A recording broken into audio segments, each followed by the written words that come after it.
jasad manusia, kuda, anjing, kambing, kerbau, dan apapun itu bergelimpangan di selokan maupun jalan utama.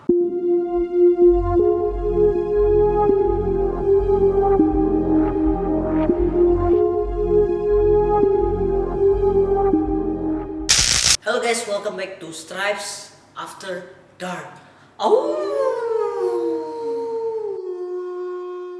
Jadi guys, ini kan mendekati Hari Pahlawan. Jadi hari ini saya akan menceritakan tentang peristiwa kelam di balik 10 November. Jadi guys, di tanggal 25 Oktober tahun 1945, tentara Inggris itu mendatangi Surabaya bersamaan dengan tentara Belanda.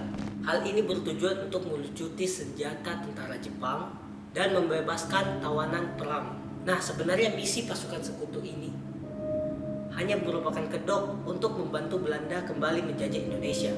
Oke, kita masuk sekarang ke peristiwanya.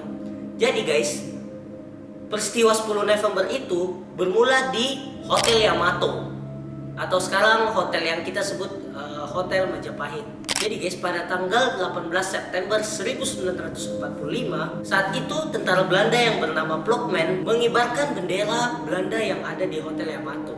Peristiwa ini pun membuat kegaduhan para penduduk setempat Surabaya, karena kenapa ada bendera Belanda yang masih terkibar di hotel tersebut. Karena kejadian ini, para pemuda pun mendengar kejadian itu dan mereka semua menuju ke Hotel Yamato tersebut untuk mencari pelaku yang berani-berani mengibarkan bendera Belanda di tempat itu. Kemudian Residen Sudirman, Sidik, dan Haryono merupakan salah satu 3 tokoh yang berpengaruh penting di dalam peristiwa ini. Kemudian bertemu dengan tentara Belanda yang ada di sana. Tentara itu bernama W.V.C. Blokman. Nah, mereka ini saling berargumen di Hotel Yamato. Residen Sudirman tidak menerima kalau tentara Belanda itu mengibarkan benderanya di atas Hotel Yamato. Dan tentara Belanda yang bernama Blokman mengatakan bahwa negara saya bangunan dan tuan dunia. Saya tidak takut dengan kalian. Bendera Netherlands harus tetap berkibar. Dan saya tidak mengakui kemerdekaan dari Indonesia. begitu kata dari tentara Blokman. Blokman pun langsung menolak permintaan dari Residen Sudirman dan langsung mengarahkan pistol senjata ke arah Residen Sudirman. Sidik pun langsung melindungi Residen Sudirman dan langsung mencekik Blokman hingga tewas. Lalu tentara Belanda yang lainnya mengarahkan senjata ke arah Sidik dan langsung menembakkan ke Sidik, dan Sidik pun akhirnya meninggal di tempat. Sidik pun tewas di tangan tentara Belanda. Sementara itu Sudirman dan Haryono berhasil keluar dari Hotel Yamato, dan kemudian Haryono bersama salah satu pemuda lainnya yang bernama Kusno Wibowo memutuskan untuk naik ke puncak Hotel Yamato dan merobek bendera biru, bendera Belanda, sehingga menjadi bendera merah putih.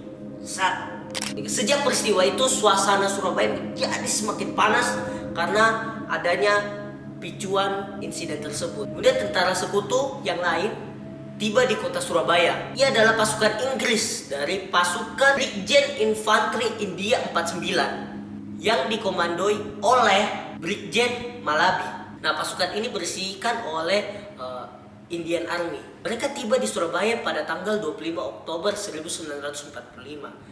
Dan kedatangan mereka tentu membuat masyarakat Surabaya menjadi sangat marah besar. Lebih tepatnya ke para pemuda Indonesia yang ada di Surabaya. Brigjen Malabi ketika mendarat di Indonesia itu kurang tepat karena keadaan di Surabaya itu sudah semakin memanas karena adanya insiden kejadian perobekan bendera tersebut. Hal ini juga disebabkan karena Inggris itu memerintahkan orang-orang Indonesia untuk menyerahkan senjata. Karena rakyat Indonesia sudah tidak ingin lagi mengalami namanya penjajahan, maka mereka bertekad untuk melawan penjajah yang ada di sini. Surabaya pun menjadi medan pertempuran. Pertempuran itu terjadi selama 3 hari antara pasukan brigade dan 49 pasukan lainnya. Mantan Letnan Kolonel Sekutu yang bernama A.J.V.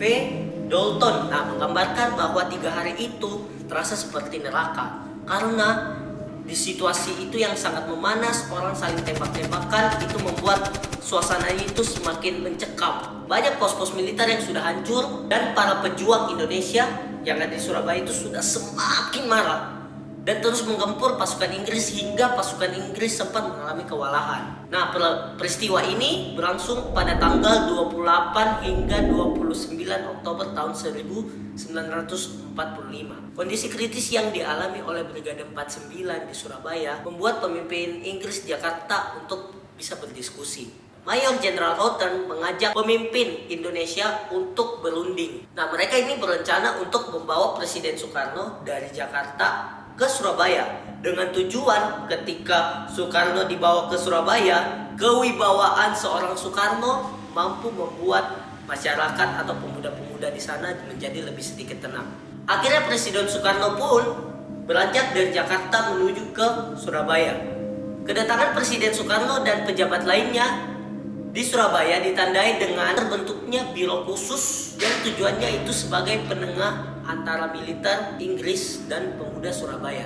Salah satu upaya biro khusus ini untuk membuat perdamaian di kota Surabaya dengan berpawai menggunakan mobil. Pada tanggal 30 Oktober tahun 1945, Dul Arwono dan Malabi itu sedang asik ngobrol dan berbincang-bincang di atas kap mobil. Kemudian mereka bergegas menuju lokasi. Setelah melewati gedung Linde Tefes, rombongan langsung mengarah ke Jembatan Merah untuk berunding. Nah, di sana mereka berhenti di salah satu gedung Internasio yang menjadi tempat berkumpulnya prajurit Inggris yang berdarah India. Nah, di dalam gedung itu banyak tokoh-tokoh Indonesia yang menjadi anggota dari biro khusus itu. Lalu seorang tokoh yang bernama Mangun Diplojo yang juga sedang mengikuti perundingan tersebut melihat sebuah mortir tengah disiapkan oleh pasukan Inggris. Kalau kalian nggak tahu mortir itu semacam kayak basoka kecil gitu loh di halaman gitu, kayak basoka kecil yang ada di tanah. Di dalam gedung, tokoh-tokoh Indonesia yang terlibat dalam anggota biro khusus itu menjadi sandera ketika mendengar suara tembakan. Tidak diketahui siapa yang memulai tembakan dan asal-muasal dari pericuan itu. Kemudian beberapa perwira Inggris itu pun khawatir kepada salah seorang brigadir yang bernama Malabi. Karena Malabi tadi tidak ikut. Hanya orang-orang muda saja yang terlibat boleh masuk ke dalam gedung itu. Jadi Jen Malabi hanya bisa berdiam diri di dalam mobil bersama tentara-tentara lainnya. Di tengah kekhawatiran tentara Inggris itu pun mereka bersiasat untuk melindungi Malabi. Nah, para pasukan Inggris itu diberi perintah untuk menembak dan melemparkan granat ke arah mobil Malabi dengan tujuan untuk melindungi Malabi sehingga Malabi bisa membebaskan dirinya. Keputusan itu memang berhasil membubarkan massa yang ada di sekitaran mobil Malabi. Namun Malabi tetap berada di dalam mobil dan dia takut untuk keluar. Menurut sejarawan David Well dalam The Birth of Indonesia, bahkan jika Malabi itu sedang duduk bersama salah seorang perwira Inggris ketika terjadinya insiden baku tembak. Ketika tembakan sudah mereda, Malabi pun pelan-pelan keluar untuk mengintip apakah situasi di luar sudah mulai aman atau sudah mulai safe untuk keluar dan melarikan diri. Tiba-tiba beberapa pemuda yang tak dikenal pun mendekati Malabi dan mengetahui keberadaan Malabi yang ada di situ. Kemudian salah seorang pemuda itu mengangkat pistol dan langsung menembakkan ke arah Malabi dengan jarak yang cukup dekat. Dan seketika itu Malabi langsung tewas di tempat. Nah, Kapten R.C. Smith yang menjadi saksi terjadinya insiden penembakan Brigjen Malabi. Pertempuran itu berlangsung cukup lama dan pertempuran itu baru berhenti sekitar pukul 9 malam. Perselisihan pun mulai reda ketika ada pengumuman pengosongan gedung Internasio oleh pasukan Inggris. Nah, pemerintah Jawa Timur awalnya mengupayakan agar tidak terjadinya pertumpahan darah lebih banyak lagi di kota Surabaya. Namun ternyata tentara militer Inggris tidak mengabaikannya dan menolak perdamaian itu. Pada siang hari, masyarakat kota Surabaya pun dikejutkan dengan adanya pesawat Inggris yang melayang-layang di atas kota Surabaya dan melemparkan pamflet yang bertuliskan masyarakat kota Surabaya harus menyerahkan senjata pada tentara sekutu. Ultimatum itu membuat pemuda-pemuda yang ada di kota Surabaya menjadi semakin marah dan mengumpulkan orang-orang pemuda-pemuda lainnya untuk bersatu untuk melawan para tentara sekutu. Dari sinilah muncul semboyan merdeka atau mati. Nah, para pejuang pun itu mereka mulai membangun pertahanan dengan cara menyusun perabotan-perabotan rumah yang mungkin sudah tidak terpakai di tengah-tengah jalan, atau kendaraan-kendaraan bekas yang tidak terpakai di tengah jalan untuk menahan laju kendaraan dari tentara Inggris. Tepat pukul 6 pagi pada tanggal 10 November tahun 1945, tentara Inggris pun membombardir kota Surabaya yang berlangsung hingga tengah malam. Akibat serbuan itu ribuan orang tewas dalam kejadian itu, dan mayoritasnya itu masyarakat sipil. Dari hari ke hari Surabaya menjadi lautan api dan mayat. Jasad manusia, kuda, anjing, kambing, kerbau, dan apapun itu bergelimpangan di selokan maupun jalan utama. Jadi banyak sekali orang-orang yang meninggal atau sudah menjadi mayat di jalan-jalanan dan hanya tergeletak saja seperti itu. Mayat, bau bubuk mesiu, bau apapun busuk lainnya itu sudah menjadi makanan hari-hari mereka ketika insiden itu. Nah, pada zaman dulu perlawanan pejuang Indonesia itu dilakukan dalam dua cara. Pertama, itu orang-orang yang mengorbankan diri secara fanatik dengan cara orang-orang itu hanya menggunakan pisau belati atau dinamit pada tubuh mereka untuk menyerang tank-tank Sherman orang-orang Inggris. Nah, kemudian yang kedua, menggunakan cara yang lebih terorganisir dan lebih efektif, mengikuti dengan cermat buku-buku dari militer Jepang sehingga penyerangan mereka lebih rapi dan lebih bagus. Nah, tentara Inggris pun sempat mengakui kewalahan ketika melawan masyarakat kota Surabaya. Di hari kedua, 3 pesawat Mosquito ditembak jatuh, termasuk orang yang membawa Brigadir Robert Guy Loder Simmons yang merupakan brigadir tentara Inggris pada zaman itu. Pertempuran itu berlangsung selama 21 hari. Dari tanggal 10 November hingga tanggal 31 November. Dan diperkirakan korban itu tewas hingga puluhan ribu. Menurut penelitian, jumlah orang yang tewas dalam insiden kejadian ini sekitar 16.000 jiwa. Banyak juga ya guys ya, 16.000 loh.